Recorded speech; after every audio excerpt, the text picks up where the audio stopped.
A história dos hebreus no Egito tem o seu grande ápice no ato libertador de Deus em tirá-los com mão poderosa do jugo imposto pelo faraó da época.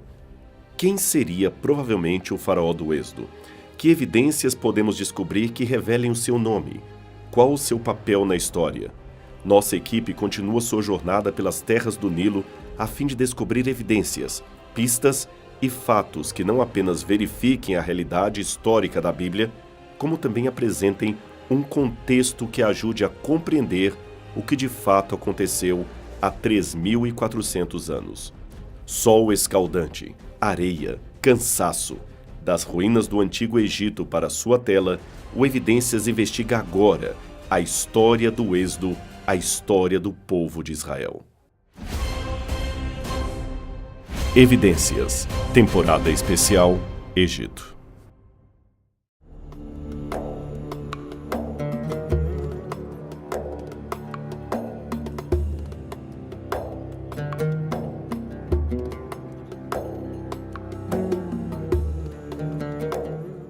Não há nada mais terrível do que a escravidão de um ser humano pelo outro. Quando lemos no passado sobre esta prática, ficamos nos perguntando como é que os povos antigos continuavam tendo esse tipo de cultura. Se bem que, a rigor, a escravidão existe também em nosso meio, também em nosso tempo. E pode ser que uma sociedade que venha no futuro faça a mesma pergunta a respeito de nós. O curioso, no entanto, embora a evidência seja tardia, é que havia no Egito pessoas que queriam ser escravas e que até pagavam por isso. A simples vontade de não trabalhar pesado, por exemplo, na construção civil, poderia levar um indivíduo a se oferecer para ser escravo no templo de alguma divindade, e isto acontecia algumas vezes. Esse tipo de informação pode até causar perplexidade para muitos leitores modernos. Como é que alguém preferia continuar escravo? Mas, a rigor, a indagação permanece em nossos dias, porque há muitas pessoas que preferem continuar escravas do pecado a se tornarem libertas por Cristo Jesus. Pensam que a filiação a Cristo e a sua lei lhes tirará a liberdade, quando é justamente o contrário. Somente em Cristo é que elas terão paz, liberdade e salvação. A escravidão, lembremos, se dava principalmente por dívidas e derrota num combate militar. Mas havia também casos, como o dos hebreus, que não se encaixavam nem numa coisa nem noutra. Qual seria o tamanho da população egípcia naqueles tempos? E qual seria a proporção entre escravos e cidadãos livres? Os números variam de autor para autor.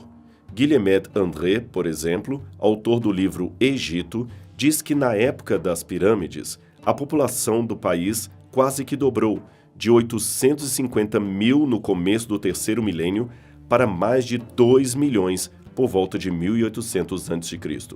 Karl Butzer, no seu Tratado Ecológico sobre o Egito, estima que a população no tempo da 18ª dinastia seria da ordem de 2,5 a 3 milhões de pessoas morando em torno do rio Nilo. E, finalmente, David O'Connor, em Uma História Social do Antigo Egito, é o mais otimista, oferecendo um cômputo de 2,9 a 4 milhões de pessoas durante o regime do Novo Império. Quanto ao número de escravos, a informação também varia e é hipotética. Considerando que havia no auge da 18ª dinastia 40 mil tropas fixas no Egito e todas dependiam da mão de obra escrava para alimentar os soldados através da agricultura e plantio, e considerando ainda que os principais estudos da área sugerem um percentual de 8 a 10% de escravos, calcula-se que haveria no Egito em torno de 200 a 400 mil indivíduos em trabalho escravo. Este número é apenas uma estimativa, é claro, mesmo assim é muito desconcertante em relação ao relato bíblico referente à quantidade de hebreus escravos que havia saído do Egito. Mas sobre esse assunto falaremos mais tarde. Por enquanto, vamos falar um pouco sobre o encontro entre Moisés e o faraó do Egito, que por sua vez materializa o conflito cósmico entre o bem e o mal. Mas, antes, e para explicar melhor esse fenômeno, esse contexto, eu preciso falar de um inseto que é muito comum no Egito. Isto mesmo, um inseto. É esse indivíduo aqui, andando rápido pela areia do deserto. Ele parece estar com muita pressa. Seu nome científico é besouro caprófago, ou mais popularmente, o besouro do estrume. Ele tem o estranho hábito de construir uma bola de estrume e rolá-la pela areia do deserto de um buraco a outro.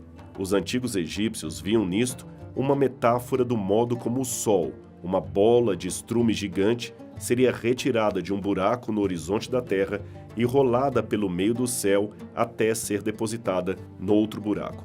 Por isto, eles criavam a imagem de Kepri, um deus autogerado, representado como tendo um corpo de homem e um rosto de besouro.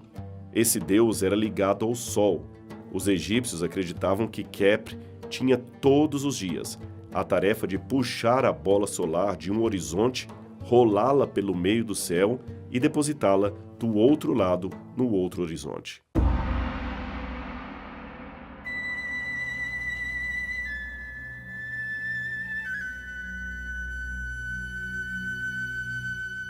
Agora, o ponto central dessa história era o que acontecia com o Sol quando estava oculto, isto é, depois que ele havia sido depositado no horizonte. Uma verdadeira batalha dos deuses contra Apófis, a serpente do mal. Esta era verdadeiramente a encarnação de tudo o que havia de mais terrível e dantesco no universo. Até os deuses a temiam. A Apófis, ou Apep, que já mencionamos no programa anterior, era um ser tão maligno que nenhum ser humano poderia adorá-la. Era o único culto proibido em todo o Egito. Era uma divindade completamente proscrita. Durante o dia claro do deserto, o Sol, Deus Ra, passeava pelo céu seguindo a imaginação dos egípcios. Ele era então conduzido, ainda de acordo com esta imaginação, por uma barca solar. Mas atrás do horizonte, poderes das trevas aguardavam para prendê-lo e trazer as trevas eternas sobre o planeta Terra.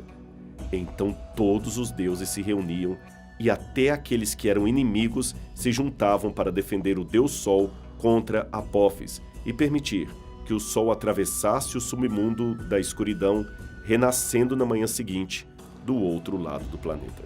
E quem combate os deuses? A terrível Apófis, a serpente do mal. Esta ilustração do Livro dos Mortos dá uma ideia do enredo. Navegando no submundo, você pode ver a barca solar que leva o Deus Sol e atrás dele estão Horus e Thoth.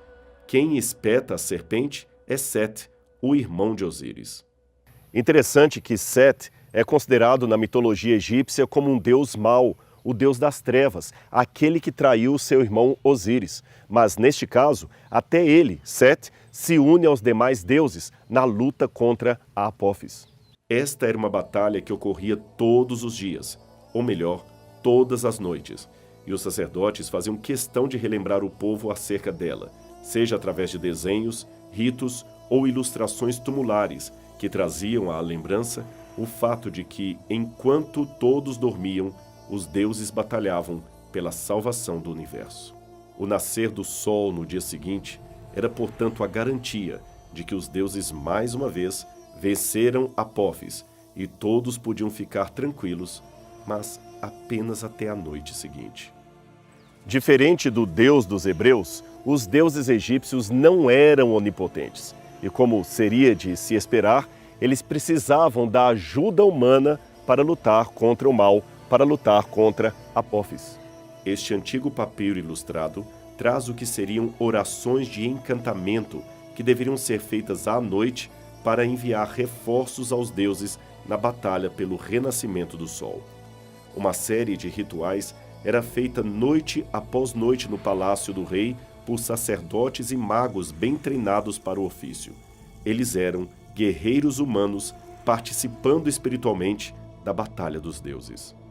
Os sacerdotes costumavam fazer modelos de argila da Apófis, jogar este modelo no chão, pisar sobre ele, cuspir, lançar xingamentos e encantamentos. Isto fazia com que eles tivessem poder político ao lado de Faraó, porque Faraó, como monarca do Egito, sabia muito bem a força que os sacerdotes tinham sobre a religião, sobre o povo e sobre os seus mitos.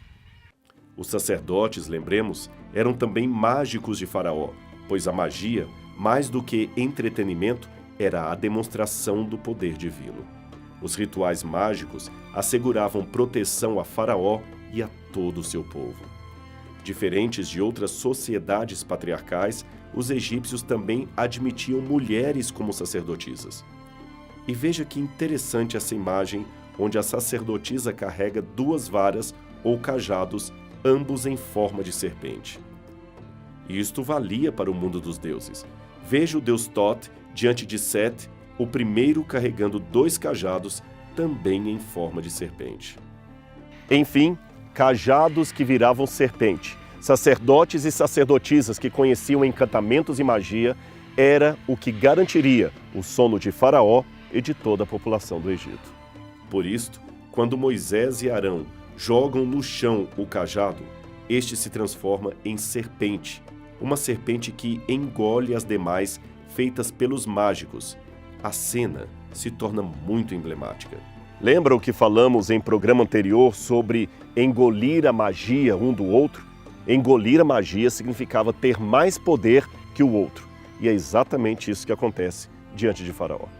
É muito provável que o comparecimento de Moisés diante de Faraó tenha se dado no início de um dia, quando Faraó estava seguro, pois o sol havia acabado de nascer e seus mágicos e sacerdotes tinham mais uma vez realizado um bom trabalho. Mas aquele embate, lembremos, não era sobre quem faria o melhor truque, mas acima de tudo era uma luta espiritual. E os egípcios acreditavam que tudo aquilo relacionava-se ao conflito contra as forças do mal, contra Opep. Veja essa imagem do deus Horus, ainda menino, segurando 2 serpentes pelo corpo e pisando sobre crocodilos. Agora, esta Apófis ou Opep, eu várias vezes vou repetir os 2 nomes que o mal tinha, era às vezes simbolizado como uma serpente, mas também como um crocodilo ou como um dragão. É por isso que Êxodo capítulo 7, verso 10, em algumas versões da Bíblia, está traduzido como dragão ou como crocodilo.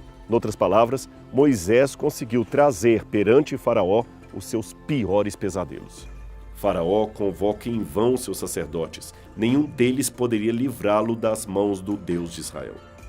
Então 10 pragas se abatem sobre o Egito, uma após a outra. E Faraó continuava teimoso, duro, mesmo diante de tantas demonstrações do poder de Deus. Essas terríveis pragas tinham por objetivo conduzir Faraó ao arrependimento e revelar que Yahweh é o único e verdadeiro Deus, o Deus soberano, o Criador do universo.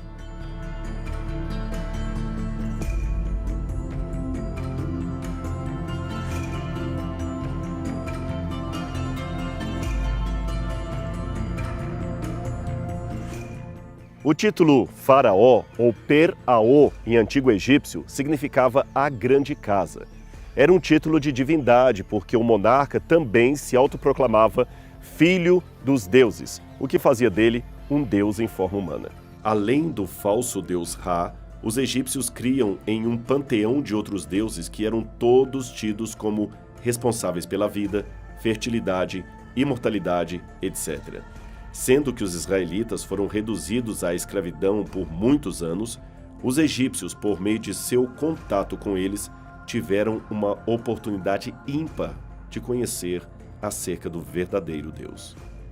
As orações dos hebreus chegaram até os ouvidos de Yahweh, o Deus de Abraão, de Isaque e de Jacó.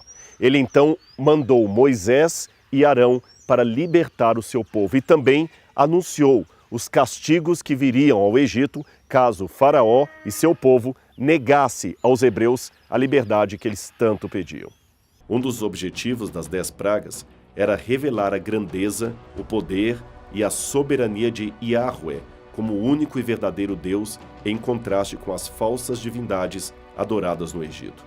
Faraó deveria reconhecer e confessar que o Deus dos hebreus era supremo e o seu poder estava acima do próprio rei e da nação que ele governava. As pragas foram terríveis juízos contra os egípcios, seus deuses e sua falsa religião. Mas como tudo isso aconteceu? Por que aquele tipo específico de flagelo? Por que o Nilo se tornou em sangue? Por que as trevas cobriram a face da terra do Egito? Por que os primogênitos morreram? Haveria algum significado mais profundo por detrás de tudo isso? Cada uma das 10 pragas foi dolorosamente literal e dirigida contra algum aspecto da falsa religião.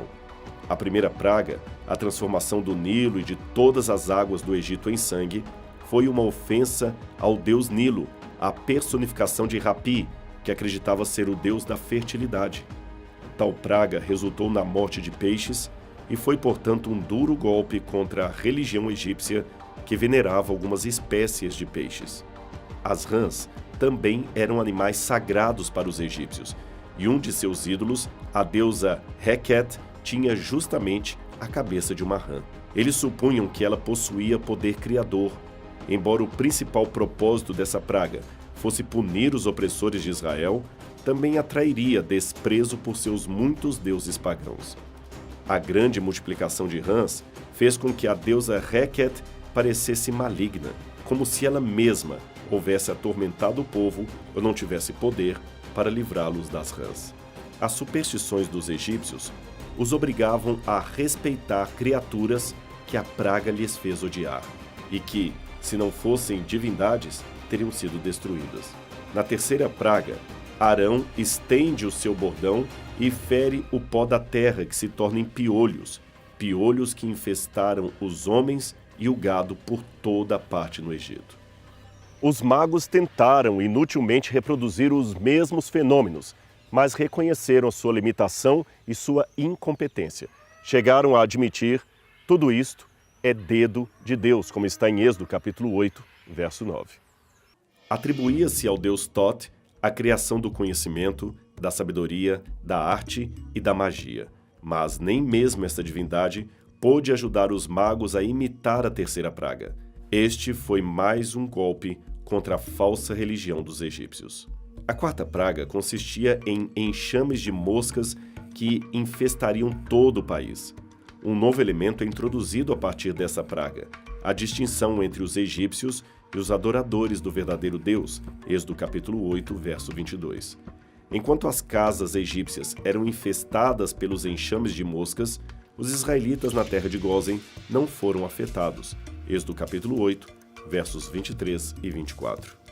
Aqui uma nova chance foi oferecida a Faraó e seus imediatos, mas eles continuavam duros em sua decisão. Foi anunciado com antecipação o dia em que o juízo divino cairia sobre o rebanho egípcio em forma de pestilência sobre os animais. Novamente, há uma linha de separação entre os hebreus e os egípcios. Do rebanho de Israel, nenhum animal foi atingido, enquanto todo o rebanho de Faraó acabou morrendo. Êxodo capítulo 9, versos 6 e 7. Essa praga certamente atingiu de cheio a mais popular forma de adoração às divindades que havia no Egito. Especialmente Apis, deus sagrado de Mênfis, e Hathor, a vaca celestial, protetora das gestantes, da fertilidade e de todo o Egito. Até aqui, os magos egípcios estavam presentes quando os milagres foram realizados. Embora tivessem reproduzido algumas falsas imitações utilizando-se de ciências ocultas, nesta ocasião, a praga caiu tão forte sobre eles, com tanta severidade, que não podiam continuar com seu trabalho. Em vez disto, fugiram para suas casas, não continuaram com Faraó. Eles estavam em busca de proteção e um tratamento que não conseguiam. Foi fixado o tempo para o começo da sétima praga, a chuva de pedras. Ela deveria cair sobre o Egito no dia seguinte, caso o Faraó não se arrependesse e não deixasse o povo hebreu sair. Esse pedido de tempo determinado testificaria ao rei que Yahweh é o único Deus, o Criador do céu e da terra, e que toda a natureza, animada e inanimada, está sujeita ao poder de Deus.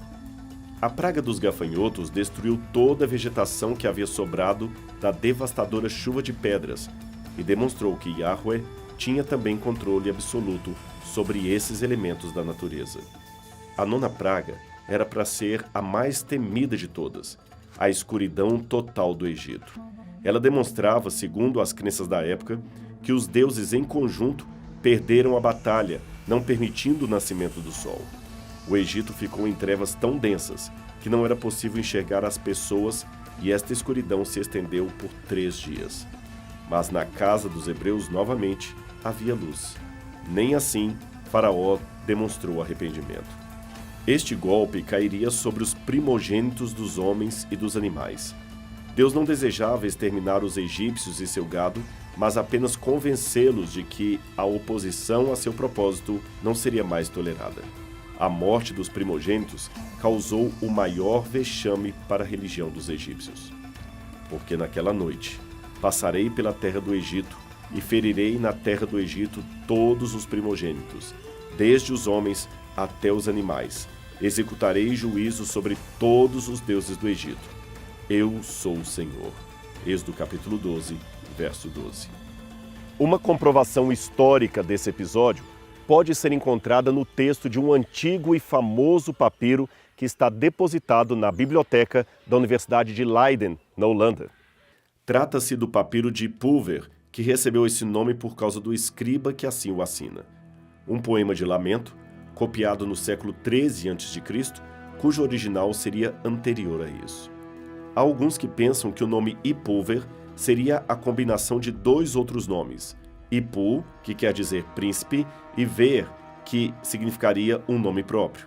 Outros pensam que seria o nome de um escriba produzindo um texto de poema de luto semelhante às Lamentações de Jeremias. Mas veja uma comparação entre o dito poema e o texto bíblico. Moisés levantou o seu cajado na presença de Faraó e seus oficiais e atingiu a água do Nilo, e toda a água foi transformada em sangue. Os peixes do Nilo morreram e o rio cheirava tão mal que os egípcios não podiam beber sua água. O sangue estava em todo lugar no Egito. Todo o gado dos egípcios morreu, mas nenhum animal pertencente aos israelitas morreu. Quando Moisés estendeu o seu cajado para o céu, o Senhor mandou trovão e granizo e relampejou até o chão, e o Senhor choveu sobre a terra do Egito. De fato, portas, colunas e muros estão queimados, em que o fogo subiu alto e o seu ardor saiu contra os inimigos da terra. Por todo o Egito, granizo atingiu tudo nos campos, tanto pessoas como animais. Derruba tudo o que cresce nos campos e despoja cada árvore. De fato, as árvores são derrubadas e os galhos são arrancados. Os gafanhotos cobriram todo o chão até ficarem pretos. Eles devoraram tudo o que restou depois do granizo, tudo crescendo nos campos e a fruta nas árvores. Nada verde permaneceu na árvore ou planta em toda a terra do Egito. Nem fruta nem forragem podem ser encontrados. Em todos os lugares mal pereceram. Então Moisés estendeu a mão para o céu, e a escuridão total cobriu todo o Egito por 3 dias. A terra do Egito não tem mais luz. Todo o filho primogênito do Egito morrerá, desde o filho primogênito de Faraó, que está sentado no trono, até o filho primogênito da serva, que está ao lado de seu moinho, todo o primogênito dos bois. De fato, os homens são poucos, e aquele que coloca seu irmão no chão está em toda parte. Na verdade, os corações são violentos, a peste é em toda a terra, o sangue está em toda parte, a morte não falta. E a múmia fala, antes mesmo um chega perto disso. O Egito está destruído. Tudo está arruinado.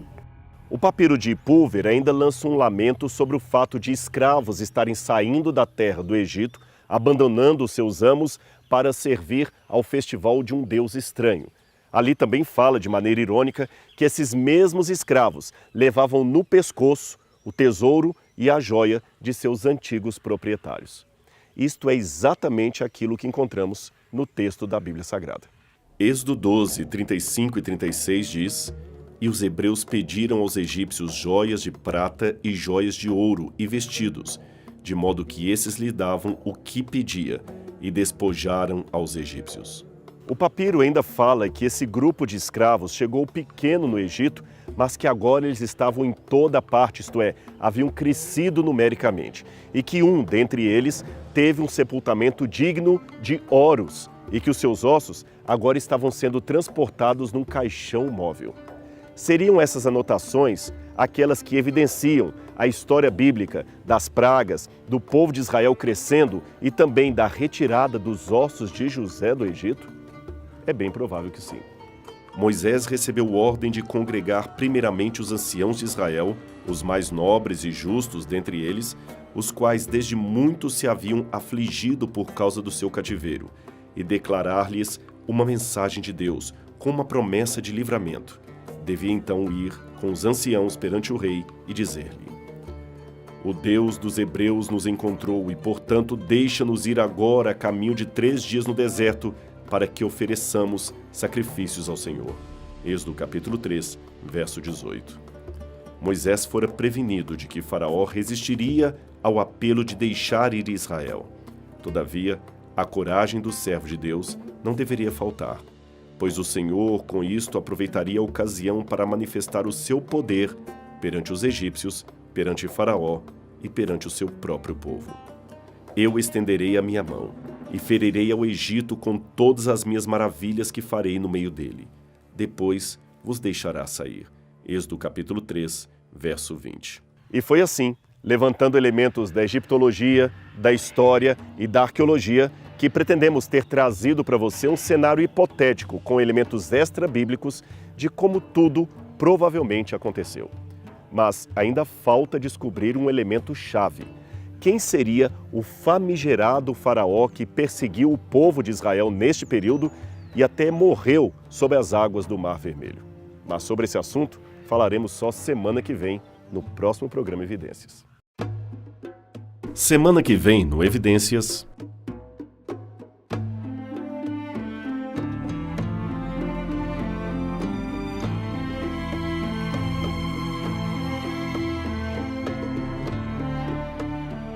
A ideia que muitos têm é que depois do episódio do Êxodo, os sacerdotes não encontraram o corpo de Faraó às margens do Mar Vermelho. Em virtude disto, acabaram sepultando outra pessoa no lugar do rei para que o povo não soubesse da terrível novidade, ou seja, que Faraó morreu afogado no mar.